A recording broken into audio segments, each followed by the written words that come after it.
Breaking news out of Abuja tonight. A powerful Islamic body, one that speaks for millions of Nigerian Muslims across 12 northern states, has just thrown itself directly into the path of one of the biggest constitutional reforms this country has attempted in a generation. My fellow citizens, the Supreme Council for Sharia in Nigeria has come out and said in plain language, slow down. Slow down on state police. Slow down on rewriting Section 214 of our Constitution. Slow down before you hand governors their own armed formations. Now, if you have been following this channel, you know we have covered the state police story since the very beginning. The House vote, the Senate vote, the Presidential Working Group, the fears of political weaponization ahead of 2027. But tonight is different.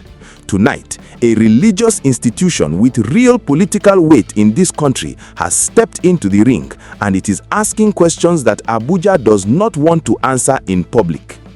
Is this genuine caution, or is it resistance dressed up as caution? Is the National Assembly rushing a historic reform to beat a political clock, or are they simply finishing what previous administrations failed to finish for over 2 decades? Stay with me till the very end, because by the time this broadcast is over, you will understand exactly where this bill stands right now, who is pushing it, who is pumping the brakes, and most importantly, what it means for you, sitting in your home, in a country where insecurity has already cost this nation more than we can count. This is the story they are debating behind closed doors in the National Assembly. Let's open those doors together. Now, let us look at exactly what is on the table, because you cannot judge this debate without understanding the law behind it. For more than 2 decades, Section 214 of the 1999 Constitution of the Federal Republic of Nigeria has stood as an iron wall against state policing. That section declared, in essence, that there shall be one police force for the whole federation, the Nigeria Police Force, answerable to Abuja and Abuja alone. Every governor, every state assembly, every community devastated by banditry or kidnapping has had to watch security decisions made hundreds of kilometers away by a command structure that does not always understand the terrain, the language, or the urgency of what is happening on the ground. This is not a new argument. Senator Uba Sani, now governor of Kaduna State, first sponsored a state police bill back in 2020. It did not survive. Other lawmakers tried and failed before him. For over 20 years, this reform has been proposed, debated, and shelved. But this year, 2026, something changed. On the 11th of June, the House of Representatives passed a constitutional amendment bill to establish state police, with roughly 289 lawmakers voting in favor and only 4 voting against. 2 weeks later, on the 24th of June, the Senate followed, with 84 of its 109 members backing the bill during clause-by-clause consideration. Then, on the 14th of July, President Bola Ahmed Tinubu transmitted his own executive version of the bill to the National Assembly, a more detailed 26-clause document building on the earlier legislative work and adding what the presidency describes as stronger safeguards. The House, in response, withdrew its own version and adopted the President's executive bill instead. On the 23rd of July, 311 members of the House voted in favor of that executive bill, comfortably clearing the constitutional threshold of 240 votes required for an amendment of this magnitude. Here's what this bill actually does, fellow citizens. It alters sections 214, 215, and 216 of our Constitution. It replaces the old singular Nigeria Police Force structure with what lawmakers are calling a dual police framework, a federal police service handling matters like border security, cybercrime, and terrorism, operating alongside newly created state police services. Under the proposal, state governors would be empowered to appoint commissioners of police for their states, subject to confirmation by their state assemblies. Independent state police service commissions would oversee recruitment, promotion, and discipline, and the bill explicitly, on paper, prohibits governors and politicians from directing police to target political opponents, ethnic groups or associations. But here's where it gets interesting. Passing both chambers of the National Assembly is not the finish line. Under Nigeria's constitutional amendment process, this bill must now secure the endorsement of at least 2/3 of the 36 state houses of assemblies, that is, a minimum of 24 states, before it can go back to the National Assembly for final confirmation and then to the President for assent. On the 7th of July, President Bola Ahmed Tinubu inaugurated a presidential working group on the National Policing Bill, tasked with building the legal framework needed to actually implement this new system once it becomes law. The president has said, in his own words, that the operation of state police could no longer be delayed. So, as of right now, this bill sits at what Leadership newspaper has called its final hurdle, heading into the state houses of assembly for ratification. That is the legal terrain. Now, let's talk about who is fighting over it. Now, let us look at the statement that has brought us here tonight. On Sunday, the Supreme Council for Sharia in Nigeria, the SCSN, issued a formal statement through its Secretary General Nafiu Baba Ahad. This is not a fringe voice. This is a body that represents Sharia-observant communities across roughly 12 northern states where Islamic law operates alongside statutory and customary law as part of Nigeria's constitutionally protected plural legal system. The council said it has been closely monitoring the national debate and the legislative process on state police, and it described the matter as one with, in its words, far-reaching implications for justice, national unity, and the country's future. Here is the core of their message, and I want you to listen carefully. The SCSN is not rejecting state police outright. Let's be fair and balanced here, fellow citizens. They acknowledged in unusually direct terms that Nigeria is grappling with one of the most severe security crises in its history. Thousands of lives lost, millions of people displaced, farms destroyed, businesses wiped out, entire communities living in fear, unable to sleep peacefully in their own homes. But, and this is their central argument, the council insists that state police must not be sold to Nigerians as a quick fix. Their words, a quick fix. They argue that the structural deficiencies plaguing Nigerian policing today, poor funding, weak recruitment standards, outdated technology, poor intelligence gathering, porous borders, weak accountability will not simply vanish because power has been transferred from Abuja to 36 state capitals. Their position is that the country's immediate priority should be reforming and strengthening the existing security architecture through better funding, better recruitment, modern technology, stronger intelligence gathering, tighter border security, real accountability, and genuine professionalism. But wait, it gets deeper. The council went further and directly criticized the speed of the process. Their statement said, and I quote them directly here, the council is deeply concerned by the apparent haste with which constitutional amendments on this far-reaching matter are being pursued. They argue that a change of this constitutional magnitude must never be rushed and instead demands broad national consultation, transparent public hearings, and genuine consensus among all stakeholders. Now, here is the real story, fellow citizens. The council did not stop at general principle. They took direct aim at the National Assembly's own conduct, saying they were disappointed by the proceedings of the National Assembly, which, in their assessment, fell short of the openness, inclusiveness, and thoroughness that such a sensitive national issue demands. Was this a fair criticism, or is it contradicted by the record? Because here is what the Senate leader, Opeyemi Bamidele, said in his own defense of the process just weeks before the SCSN statement. Bamidele insisted the bill was the product of years of consultation, public hearings, and stakeholder engagement, including extensive consultations with the executive, the Nigeria Governors Forum, the Conference of Speakers of State Legislatures, and the leadership of the Nigeria Police itself. He pointed specifically to public hearings conducted across all 6 geopolitical zones of Nigeria back in July 2025, a full year before this statement, which he says produced overwhelming support for the reform.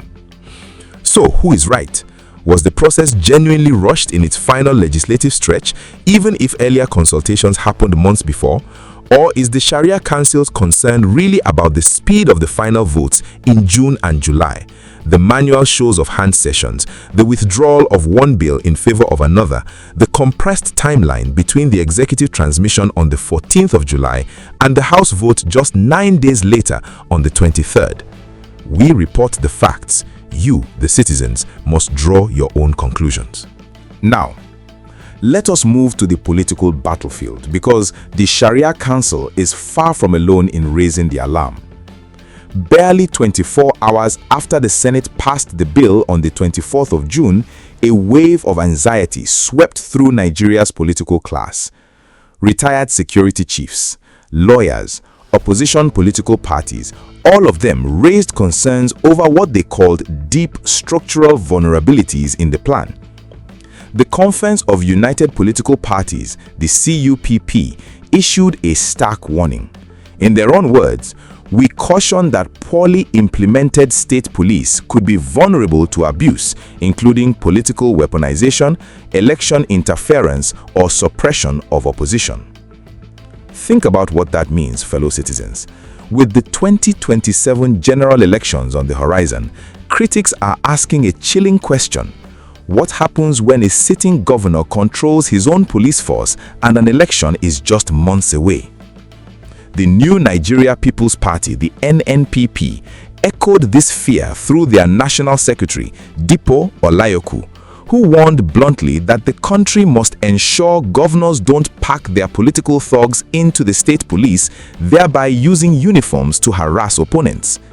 And then there is the People's Redemption Party, the PRP, whose national chairman, Dr. Hakim Baba Ahmed, delivered perhaps the sharpest rebuke of all.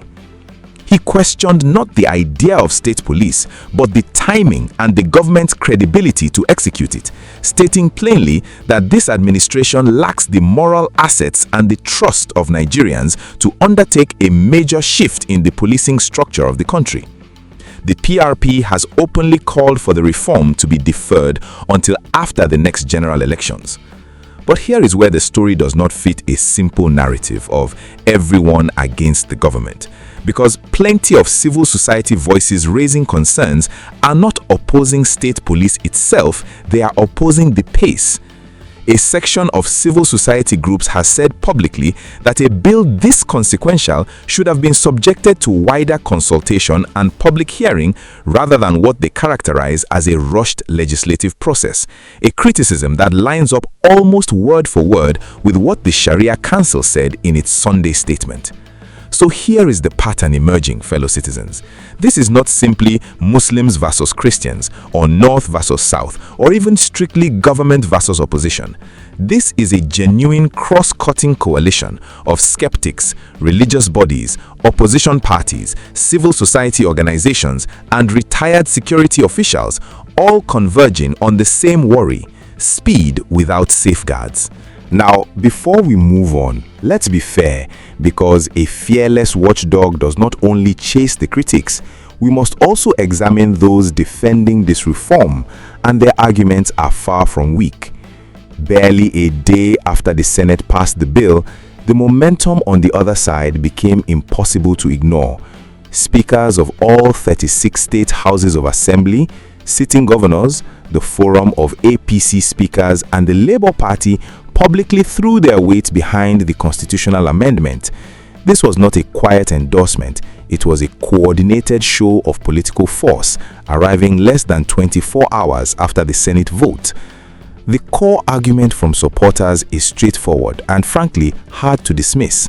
Nigeria's security challenges, banditry, kidnapping, communal violence, terrorism in different corners of the country are simply too vast, too varied, and too localized for a single police command structure sitting in Abuja to manage effectively.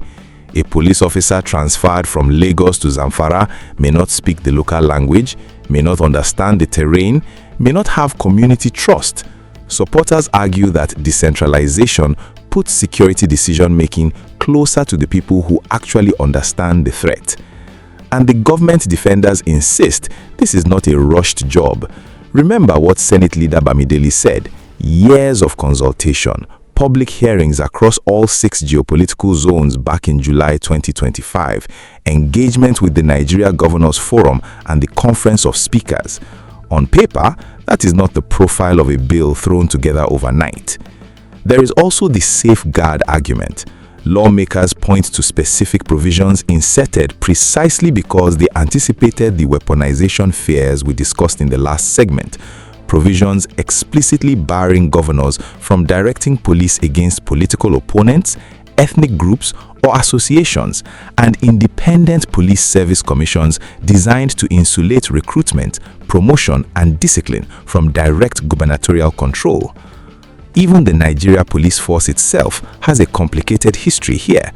Under the immediate past Inspector General, Kayode Egbetoku, the institution was, at various points, overwhelmingly opposed to the very idea of state police, protective perhaps of its own monopoly.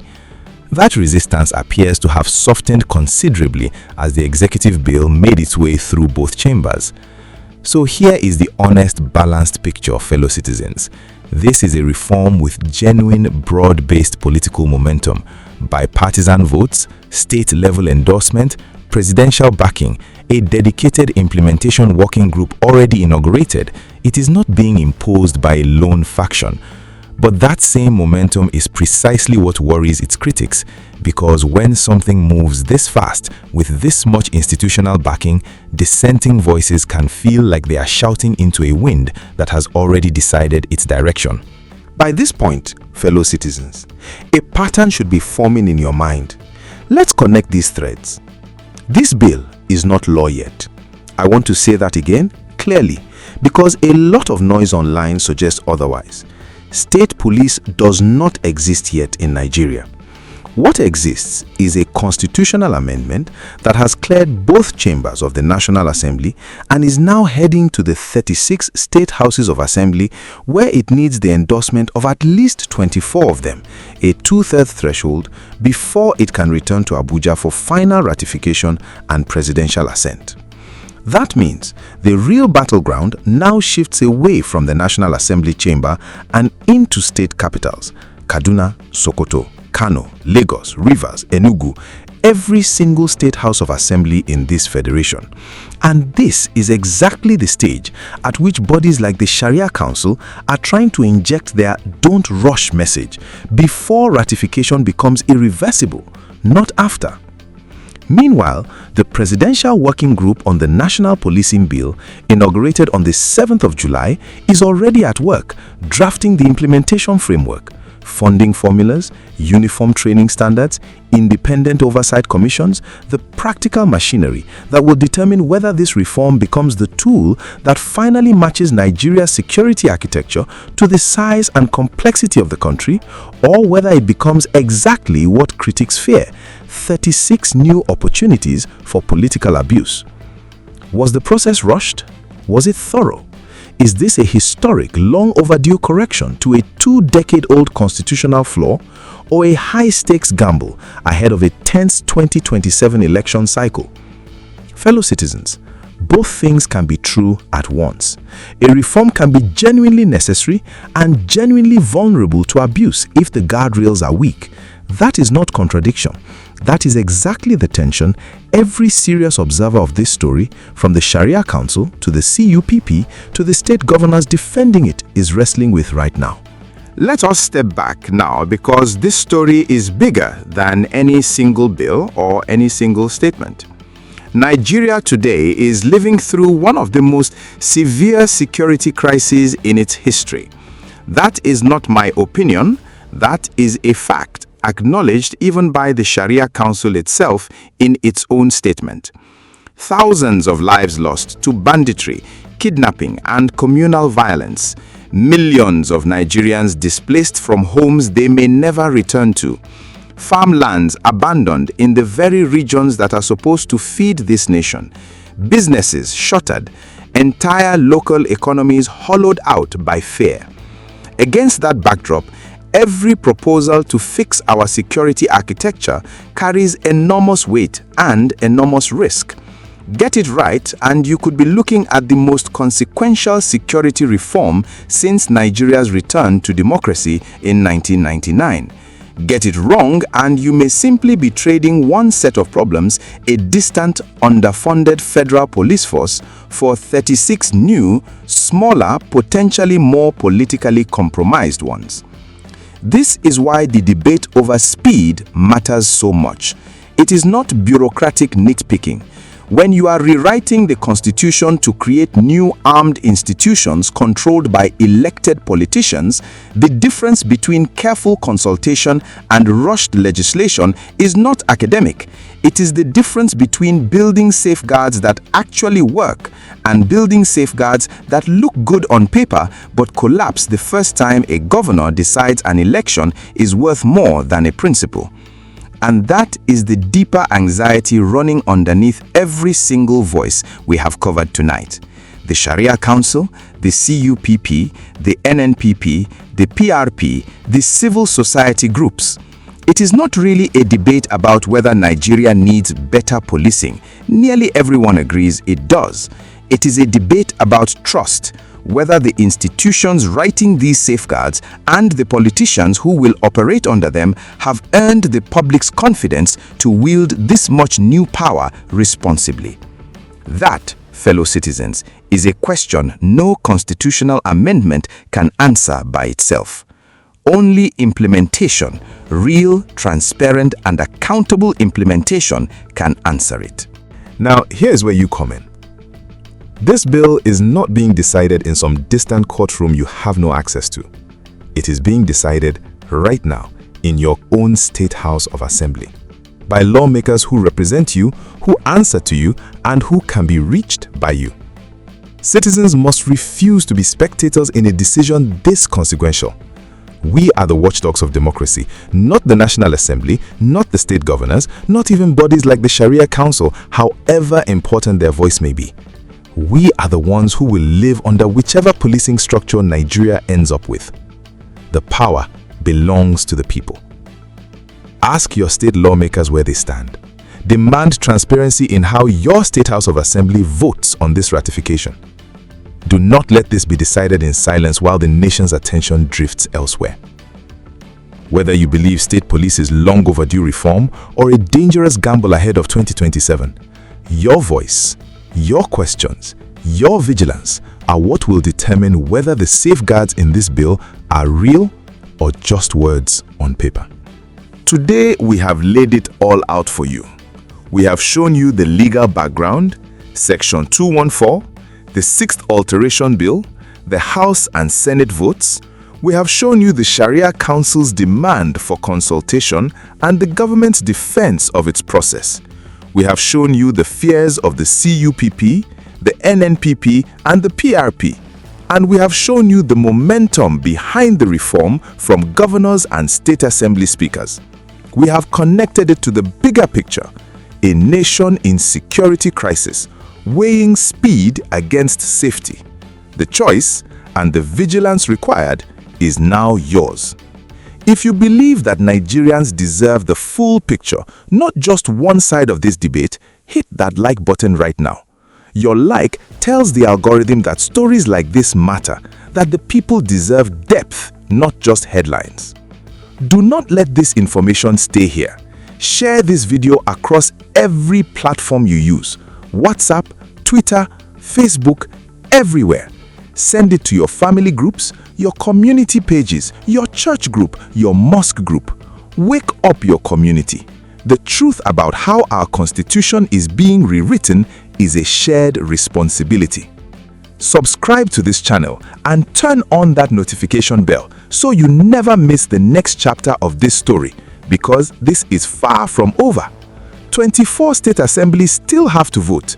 We are building a community of informed citizens, and we want you with us for every step. Comment below right now. Tell me, do you think state police is the reform Nigeria has been waiting for, or a risk we cannot afford right now, this close to 2027? What did you learn tonight that you didn't know before? Let's start the conversation. Every single comment matters. Stay vigilant, stay informed. The truth will set us free. Until next time, we remain fast, accurate, reliable.